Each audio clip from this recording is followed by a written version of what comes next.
That's why I think I'm not closing it. Yeah. All right, amen. All right, guys, we are going to get into a scary, but I'm going to teach you that it's beautiful and it's not scary. It's quite lovely of trigonometry and biomechanics. And again, I know what you think,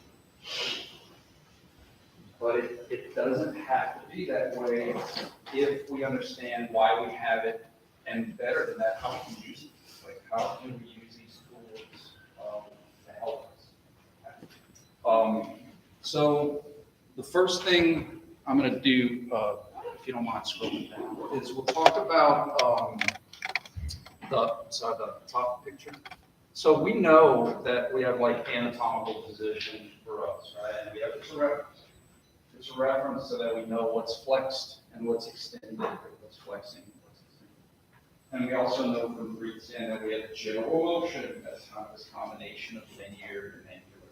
So we know that somewhere along the way these worlds kind of meet. So in mechanics, we have a Cartesian plane, which is kind of our anatomical position for vectors that we're going to be using.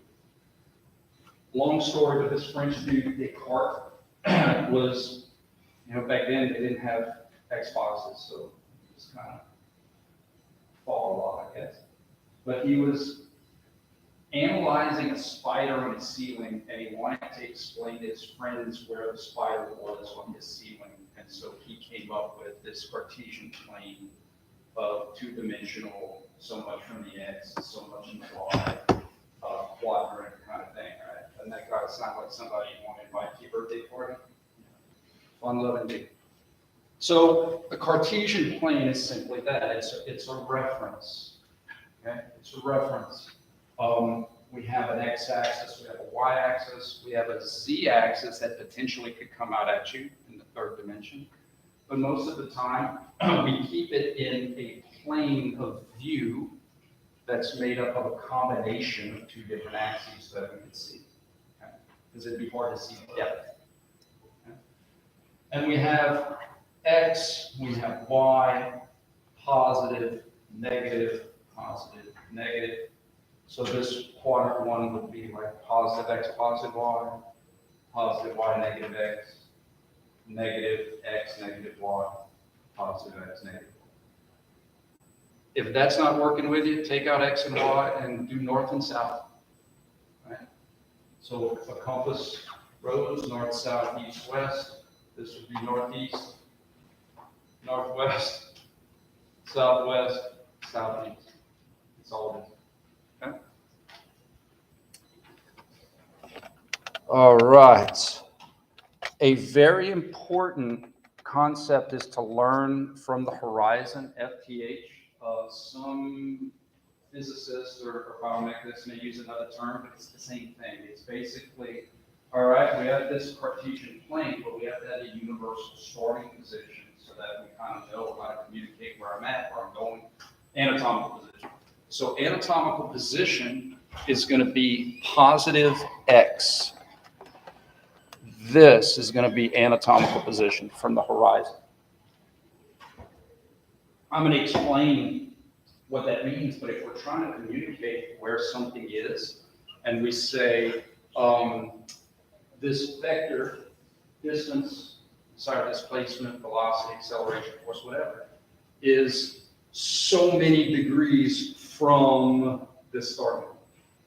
Because if I just say that I'm applying a force on the ground at an angle of, it's like, okay, that's cool. Where does that angle start so that I know where you're at? Okay? So that's what positive x is, our universal starting point. So that way now, if we're all starting in the same place, now I can communicate if I'm in quadrant 1, if I'm in quadrant 2, quadrant 3, quadrant 4, because we're all starting in the same place. Okay? All right, you guys, Pythagorean theorem. So, one cool thing, and again, I'm asking you to see things eventually, not solve for things eventually, but In our world of components X, Y, Z, all of those three components are perpendicular to each other. X and Y perpendicular to each other. Y, Z perpendicular to each other. X and Y perpendicular. Everything's perpendicular to each other.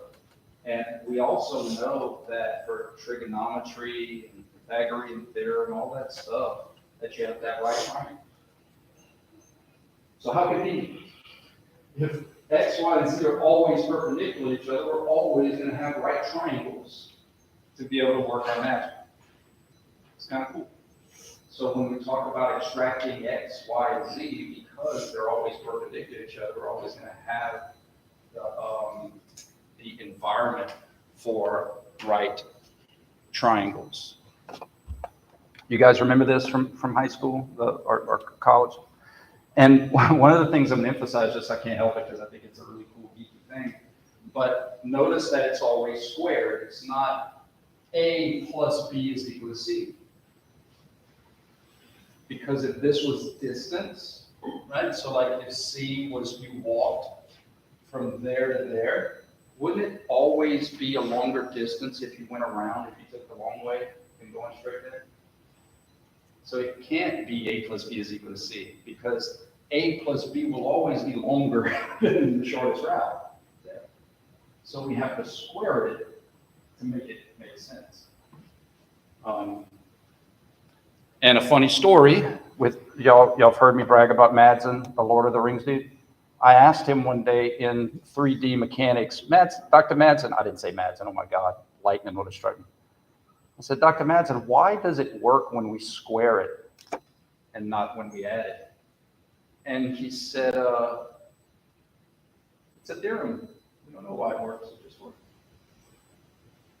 But then he said, he gave the analogy. He said, think about it. He said, if I was going to walk to, like say I was going to walk to C, C was this corner, and I counted my steps, 1, 2 steps to the corner, and then I took an X and a Y approach, 1.5, 2, 3, it's always going to be longer to do the individual components and to go straight. So I personally feel he punted, but then he redeemed himself with an analogy that kind of made sense. Okay? All right, guys, let's talk about some rules. And Miriam, chime in anytime with things that work for you. Let's talk about some rules. We have linear motion pretty down. Technically, mechanically speaking, we'll go positive, negative on the interstate, east, west, north, south. In biomechanics, flexions, extensions. Right? So there's 2 different ways to spin. There's 2 different ways to translate on each road, right? For us, when we start applying this stuff, again, it's like mechanical and atomical. Not only do we have to have a universal starting point, we kind of also have to have a universal spin so that we know we're on the same page. What I mean by that is if I say,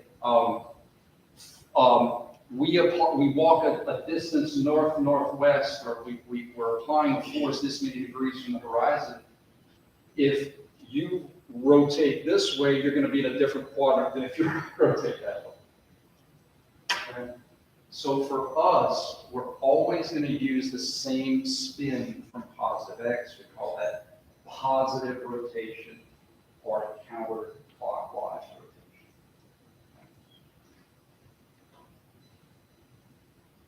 What's really cool in mechanics, if you make a full rotation, you don't end up back at 0. You're at 360. And if you keep spinning, you're going to go. So that's kind of cool. Our joints don't work like that, because if I rotate, I'm going to run out of room, and then I got to reposition. But purely rotating things, that's why, like in sometimes like in the Olympics, they'll be like so and so's doing a 760. It's how much did you spin from that initial position? Because think about it, if I spun around and landed where I started and I got no credit for it, that'd be pretty lame. Oh yeah, he did a 0 spin. All right. Point of note, on the bottom left, I added this. Only 4 positions in a possible 360, and when I say that, we're not going like 1 point, because you could make it infinite. 1 degree from the horizon, 2, 3, 4, 5, 6, 7, 90, 91, 92, 180, 181, 182, 270, right? There's only 4 points on that Cartesian plane of application. There's only 4 points where there is no right triangle possible. I'm going to say that in a couple different ways to kind of make it make sense. There's only 4 points where there is no combination of x and y in the application of that vector. Let's use north, south, east, and west. Okay? At 0, like if I'm walking this way, there's no right triangle because all of my movement is in the positive x. I'm going west, but I'm not going north or south. You can't have a right triangle if it's a line.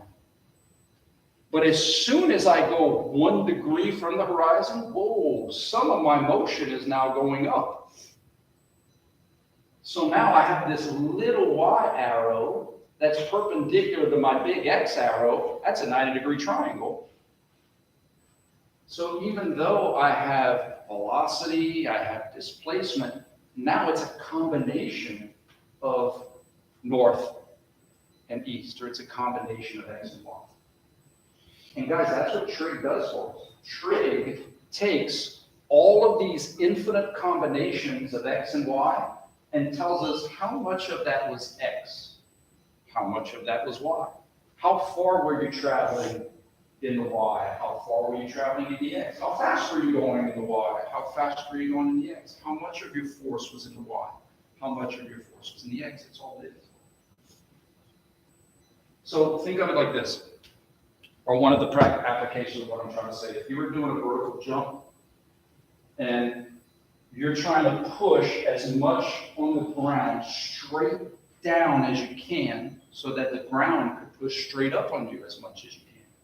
Does it make sense that if I jump up and I drift a few inches forward that I've wasted some energy? I didn't push straight down. I pushed kind of at an angle. It may not have been a big angle, but there was a little bit of lemon juice that could have been squeezed to get me a little higher. Does that make sense? It's hard to be perfect with your application. Majority of our lives is going to be some combination of x and y, because the only way to have a straight line is to be perfect. So that's why trigonometry is going to be very common in our application, okay? Let's keep going. That is what I said where positive, positive for quadrant 1, negative, positive, quadrant 2, quadrant 3, quadrant 4. And remember, negative doesn't mean I owe you, it's just direction. So if we have a vector that's in quadrant 1, without even doing math, I know the x component of that combination has to be in the positive direction, and the y component has to be in the positive direction. I have to do math for that. If I give you a resultant in between 0 and 90, the x is going to be positive and the y is going to be positive, because it has to. And if I give you something in quadrant 2, the y is still going to be positive. Now the x is going to be negative. Do a calculation for that. And if I give you something in quadrant 3, the x is going to be negative and the y is going to be negative. Quadrant 4, x is positive, y is negative. Okay. There's a lot of information there that doesn't require math. All right, let's talk about these vectors. When we have vectors, the arrow itself tells us it's going to be a vector. Remember, directional vectors, direction matters. Right? Just going back to that first test, direction matters, and when direction matters, that's why we have to kind of communicate where you're going. Okay? The bigger the arrow, the bigger the magnitude. The head of the arrow is going to kind of tell us our direction. The tail of the arrow is going to be important. You guys remember the tail and that kind of stuff. I'm going to make that make sense, I promise.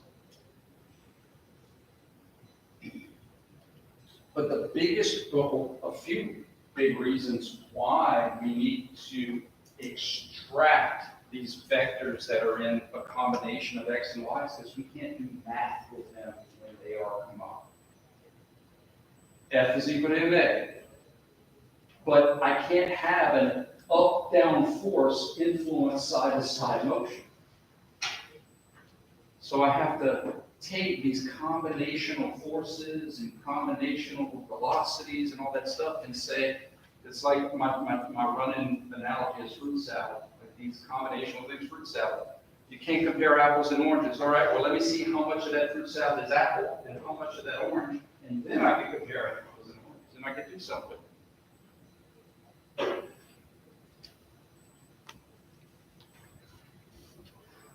Okay, so let's do this extremely basic kind of analogy, keeping it in quadrant one.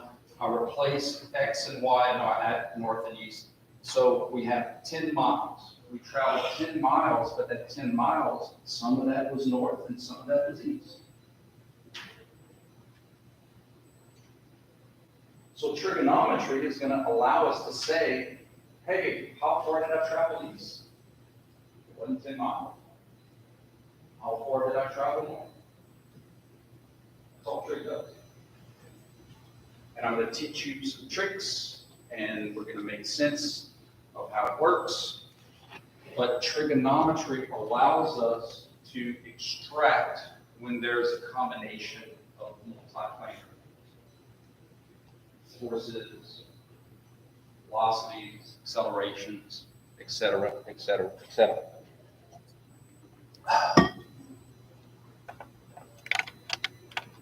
All right. This is going to be one of the hardest slides, but just because it has a lot of words on it, and I hate a lot of words. So just maybe don't worry, because it's already there. Just maybe try to listen. I know it's hard, because you want to write notes. Just kind of listen. Co-linear straight line. Those are great. We love those things because they're already processed. Collinear vectors are already in the same direction. So we can add them, or subtract them, or apply f is equal to ma to them because it's all x's or all y's. Make sense? So like a sprinter is running directly into the wind. Life is great because they're lined up. Sprinters running with the wind directly behind them. That's great. But what if the wind was coming in at an angle? How much of that wind is resisting them straight and how much of it is trying to blow them to the side? So if the wind was coming at an angle, that wouldn't be a collinear. Some of it would be. But the fact that that wind's coming in at an angle, some of that wind is here, some of that wind is there, and the combination is what I actually feel. That's the definition of a concurrent vector. Concurrent vectors are two different directions, but are happening at the same place, at the same point of contact. Example. I'm trying to push this table to your left. I'm trying to push this table towards the front. But I could also try to push this table to your left and to the front at the same time. How I'm pushing the table is at the same exact point of contact that's trying to make it go here and trying to make it go here. That's concurrent. The key thing about a concurrent force, velocity, acceleration is that, oh, I need to make sure I extract what is x, what is y, so then I can make them collinear. I can do math with them. Because again, guys, you can't add like an X speed to a Y speed. Because remember, A plus B does not equal C. You've got to do some treatment to it to make it make sense. Okay. So collinear vectors, mwah, chef's kiss. And concurrent, it's not that it's bad. It's just that we have to understand that those things have their individual straight line components. And I gave a few examples. Once we start looking at muscles, all of your muscles don't pull in one straight line on the bone. They all come in angles. We call them angles of inclination. Okay? What I'm going to show you is that insertion, so for this example, the insertion would be like F. What we call it, it doesn't matter how you define it. But the actual muscle that's pulling on this bone is F. Okay? That muscle is pulling on one point.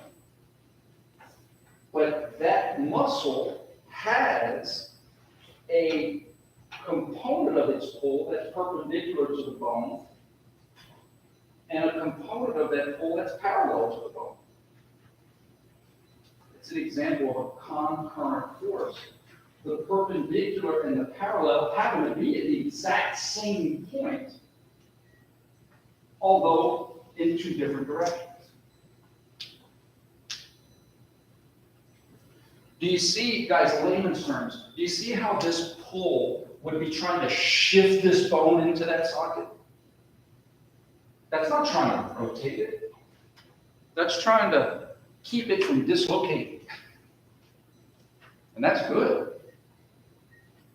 You'll hear me say this a lot when we go over specific muscles. Like too many times, too much credit is put to our ligaments. Those ligaments, weak sauce.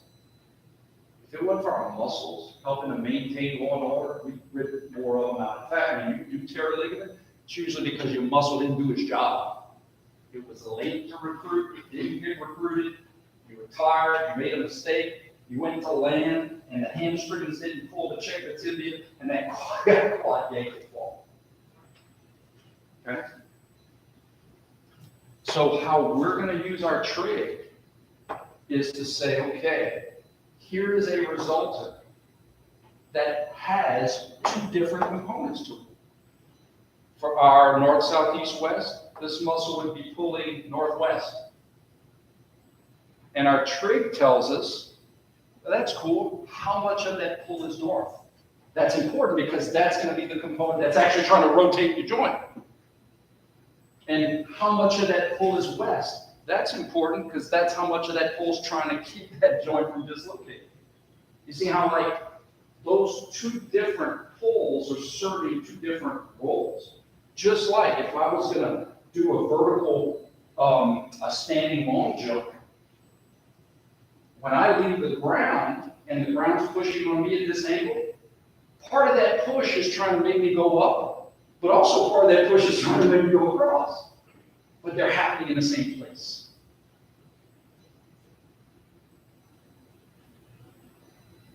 So although I could have a fancy scale to measure how much force was pushing on me, it takes trigonometry understanding to know this much was influencing me going up, and this much was influencing me going across. And both of those things combined form that of which I felt. Make sense? I feel like I'm doing the Texas A&M cheer thing. Feel free to do that anytime, because I figure. More examples.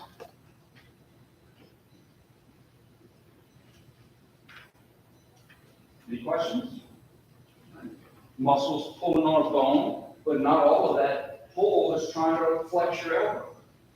Some of it's trying to keep your elbow from popping out of socket. Think of it, guys. If you've ever taken dumbbells off that are kind of heavy, don't you feel like your whole arm popped out? Because those muscles are literally trying to prevent this from happening at your wrist, this from happening at your elbow, and this from happening at your shoulder. That's before you even start to move it. But the part that's trying to prevent your elbow from doing this isn't the same that's trying to make your elbow do this. even though it's happening on the same point.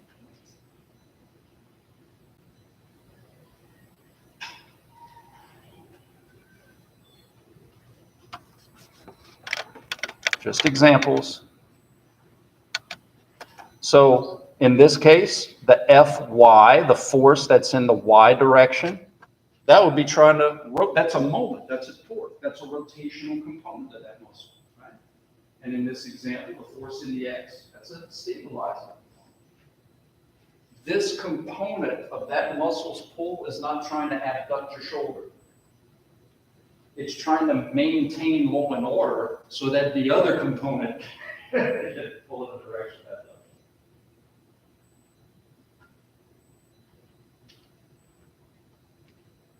abduction. Let's do some more examples.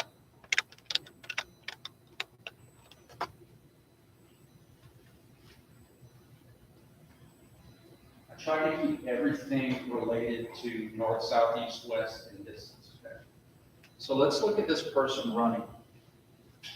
Guys, what do we know when it's slick outside, or there's condensation on the court or on the ground or walking on ice? You know that when you go to heel strike, your foot may slide forward, right? Well, what's keeping your foot from sliding forward? Force from the ground that we feel this way, preventing you from sliding forward. And at the same time, force we're feeling from the ground this way, that's stopping your foot from going down. You know that because if you walk on sand, loose sand, when you step, you actually do go down. So that's what this is, okay? Ultimately, this big arrow is what your heel would actually feel, but notice it's at an angle. Some of it is Y and some of it is X. Some of it is north, some of it is west. Some of it is trying to do this to your foot, while the other part is trying to do this to your foot. And they're taking place at the exact same point. That's concurrence. Concurrent forces are two different forces that are perpendicular to each other, serving two different jobs, but are happening at the exact same place. It's a little weird, but it should make sense. The same force that's preventing my foot from falling down isn't the one that's preventing me from slipping on the ground.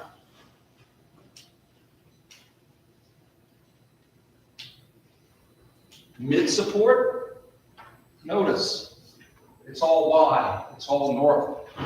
That just means like for the lack of a better term, this resultant is going to do this as you transition from heel strike to foot flat. And then as you transition from foot flat to toe off, that's all it's doing. Swinging the pendulum. So when your car is running, and you know how there's that middle part that's kind of flat? You know, go on the tire like it's not a full circle? Because right in the middle, there is no motion. Straight up. The front is running behind, and then the back is running up. But right in the middle, it's straight up. Okay? So basically, it's like a transition to toe off, to push off. When you toe off or push off, this is when you don't want the ground to move back. Imagine like you're running in sand, and when you toe off, you throw sand in the back of it, right? That's what you're trying to do to the ground. But lucky for us, usually the ground doesn't go anywhere, so we get back all of that force in terms of friction. Okay? And guys, I'm giving you examples, but we're going to have names for these things. Normal force, or the compression force, or the push force. Friction forces, which is like microscopic push forces. No friction. Friction. So I'm showing you that in the real world, heck, even when we were doing that bench press, when we were here, not all of that force was pushing up. some of that force was trying to slide. If you ever think about it, if your hands are like sweating when your hands are trying to start to slide, that's why you have all those grooves there trying to prevent your hands from sliding. Because if you're at an angle, you're applying that force to the bar like this. So you need friction to prevent your hands from sliding out. Now the reason we do that is because as we lower ourselves down, we get more and more and more here. So that way, when we really need every ounce, every bit of juice, we can apply it right here. Because don't we have to be more than the weight down here? We'd be less than the weight up here, so we can kind of waste a little bit of force out here. But when we're down here and we need to apply it all, there's not as much friction down here. It's mostly straight up and down. So it's kind of things that I'm trying to teach you to see as you kind of apply this stuff in the real world. Okay?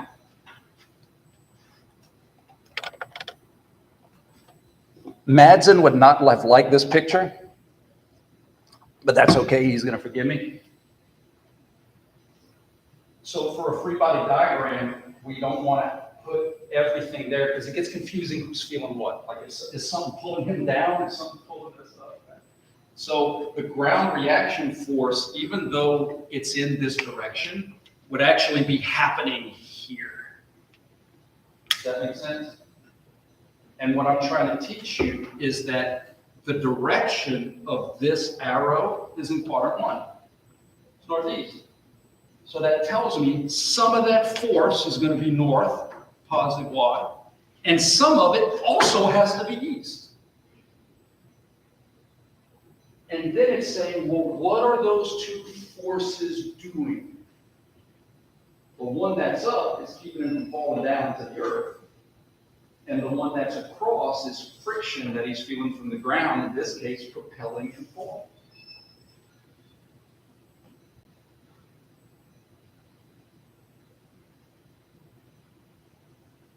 Mary, anything to chime in on that?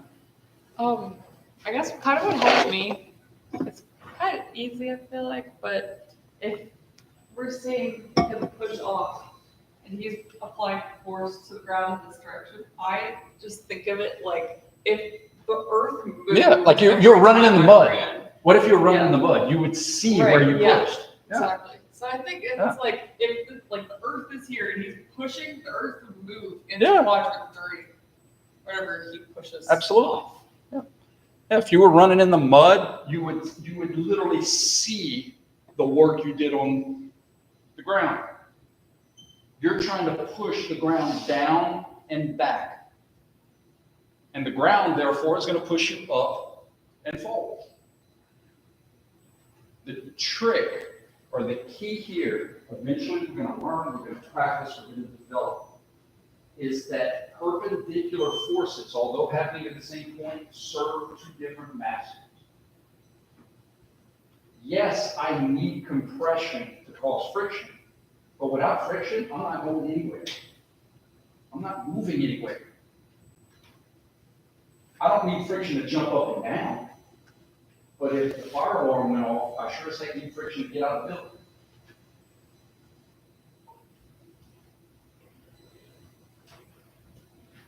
building. Same motions, ain't going anywhere.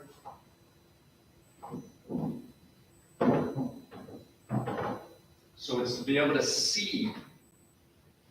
When I push off like this, ground feels that. Newton's third law says I feel this. I feel like I'm doing like dance feet. I feel this. Ooh, this is quadrant 1. This is northeast. That means some of that force is here and some of that force is there. What is this force doing to me? Influencing my motion in the Y. What is this force doing to me? Influencing my motion in the X. Because up forces can't make me go left, right, front, and back.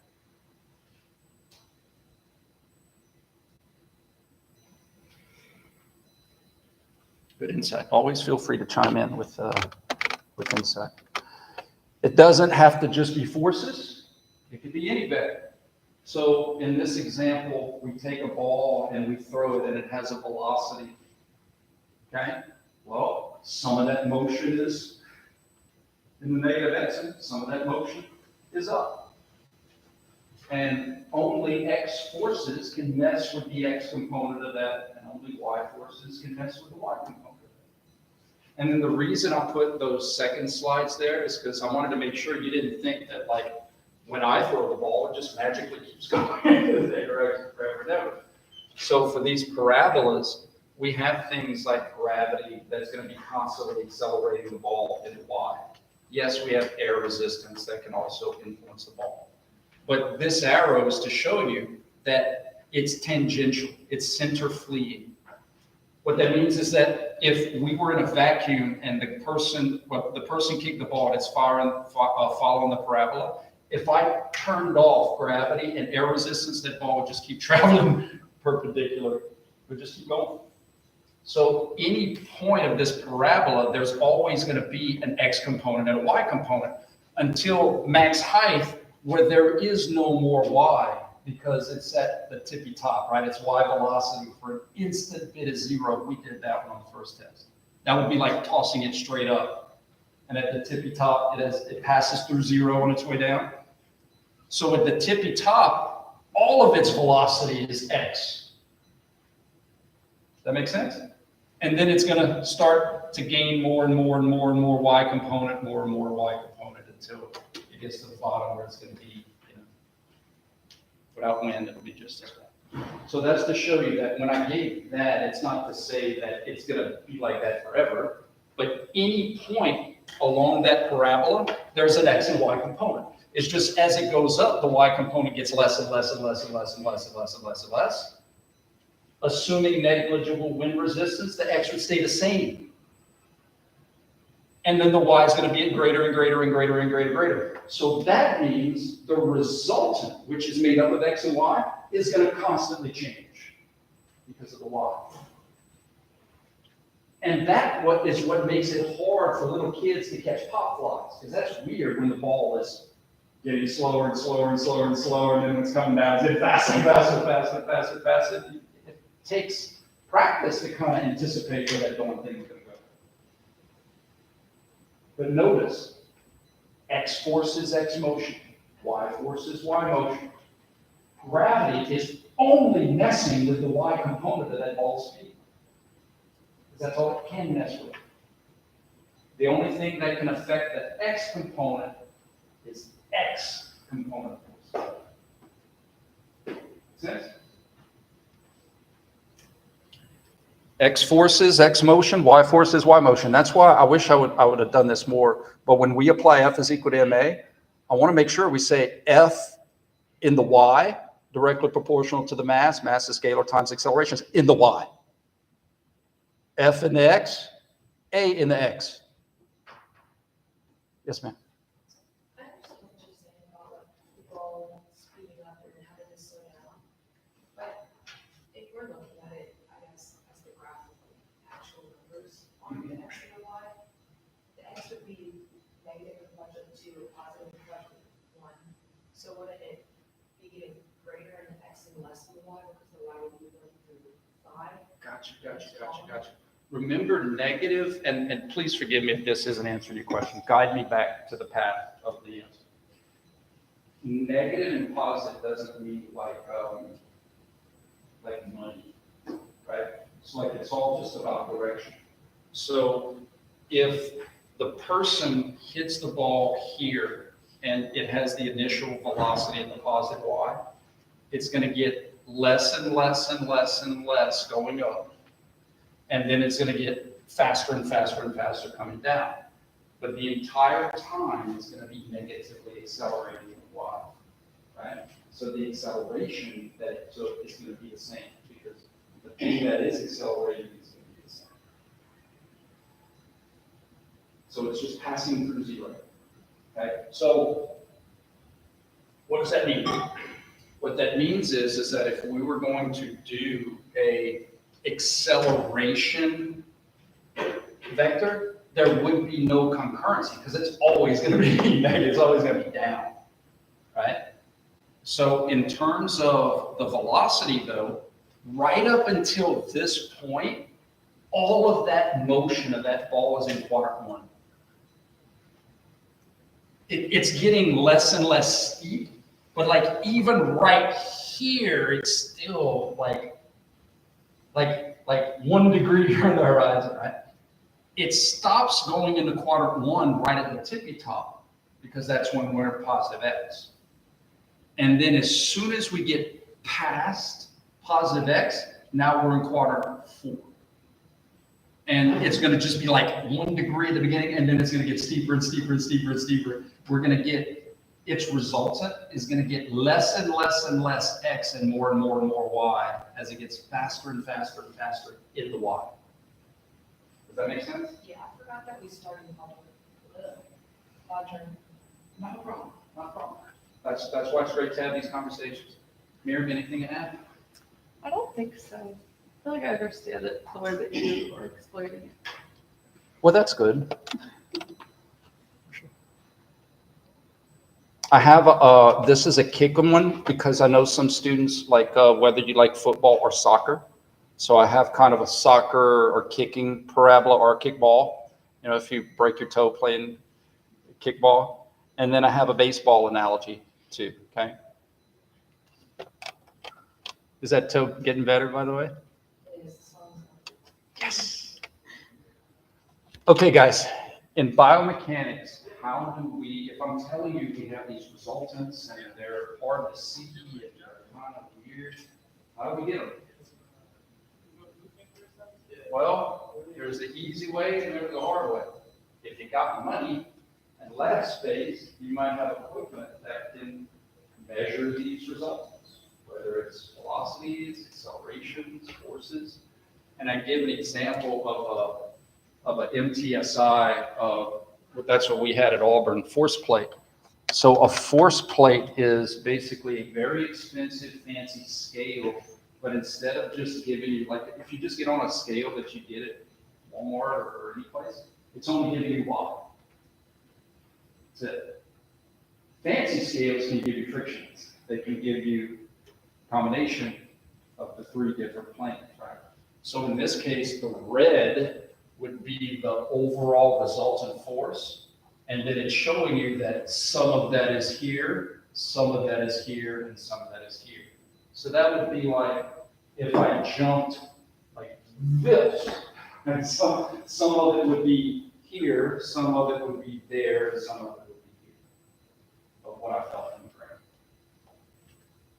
Okay? So you can have equipment that can calculate everything for you.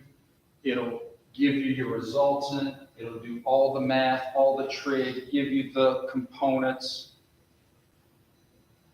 And again, why are those components important? No different than if you're playing basketball or in the gym, you're playing something and you're sliding all over the place. You're going to do things about it because the friction's affecting the motion. Shoe design, equipment. Think about when you're coaching somebody, trying to get them to do different angles. That's all trig.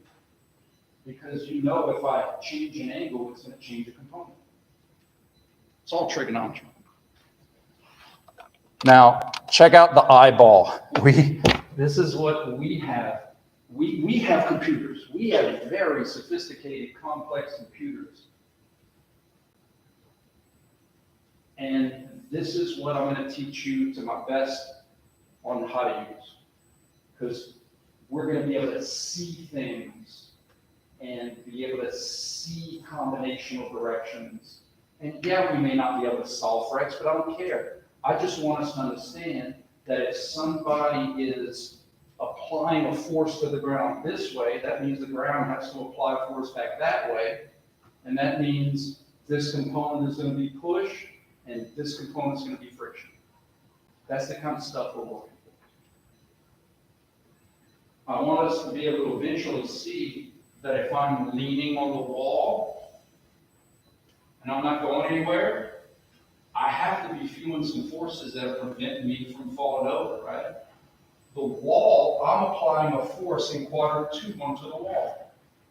So that means the wall has to be applying a quadrant 4 force on me. In this case, the X component is literally pushing me, preventing me from going over. And the Y, the negative Y component, is preventing me from sliding up on the wall. friction. That's what we're working towards, just to be able to see these invisible hidden forces that are actually very important for skill, for physical education, for rehab, for fitness application, especially friction. And friction is so important to what we do. Last slide. In biomechanics, how do we obtain X and Y? Trigonometry, literally. I'm going to show you how that works. Guys, it's just relationships between sides and angles. It sounds like a lot, but it's really not. If I have a 10-foot ladder, it has 0 height and it's all length. And as I change that angle, 10, 20, 45, I'll stop at 45. It's just as much high as it is across. And I keep changing that angle, and it's going to get less and less across and higher up until it gets here, and it's all up. That's all it is. As I change an angle, I have to mess with the sides. That is all trig is. When you put in like sine of 30 degrees and you get a decimal place, you know what that decimal is? A percentage. How much of that ladder is up? That's all it is. And then you say, ooh, at 30 degrees, it's this much percentage up. And then you cross multiply by saying, okay, well, how long is the ladder? It's 10 feet. So 30 degrees, 30% of 10 feet is this much height up. And that's all trigonometry is.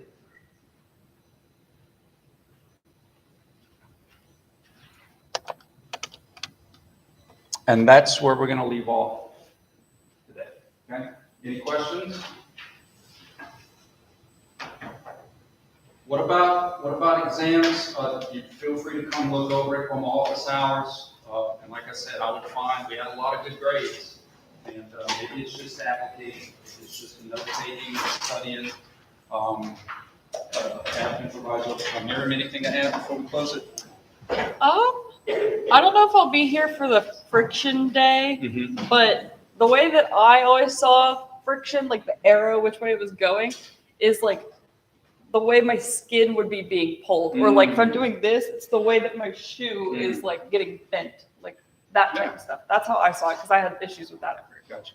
So Remind me that. of that, and Yeah. I'm going to re-bring that up. All right, guys. May the force be with you. Sweet. Do you think